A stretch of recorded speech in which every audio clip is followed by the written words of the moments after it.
Guys চলে আসলাম আর একটা mini blog নিয়ে। ভাবছো তো হঠাৎ করে টোটোর মধ্যে বেলুন সাজিয়ে কোথায় চললাম, পাড়ার সব দলবল মিলে। আরে পাড়া তো আছি, আর আমরা আছি আত্মীয় স্বজনরা, সবাই মিলে বেরিয়ে পড়লাম জল ভরতে। এখন নিশ্চয়ই তোমাদের মনে প্রশ্ন আসলো যে কার জল ভরতে যাচ্ছি, মানে না কারো মাথায় কুলো নেওয়া কিছুই তো নেই। যদি বিয়ে হয় তাহলে তো কারো একটা মাথায় কুলো ঠুলো নিয়ে জল আনতে যেতে হয়।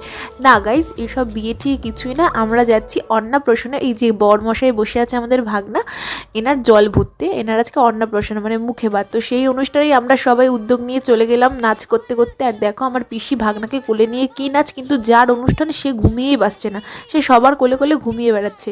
আর কিছুদিন আগে আমার বনুর অন্নপ্রাশন গেল, এখন ভাগনার। তো এদের কি হয়, আমার তো বনু আর ভাগনা যেহেতু এক সপ্তাহের আগে পিছিয়ে হয়েছে, তার জন্য অনুষ্ঠানের রেশ কিন্তু কাটতেই চাইছে না। বনুর কিছু শেষ হলো, মানে কোনো অনুষ্ঠান শেষ হলো তো ভাগনার অনুষ্ঠান শুরু, আবার ভাগনার শেষ হলে বনুর শুরু। তো এইভাবে আমাদের বাড়িতে অনুষ্ঠান নিয়ে আমরা মেতে রয়েছি। আর তোমাদের ভিডিওটা কেমন লাগলো অবশ্যই কমেন্ট বক্সে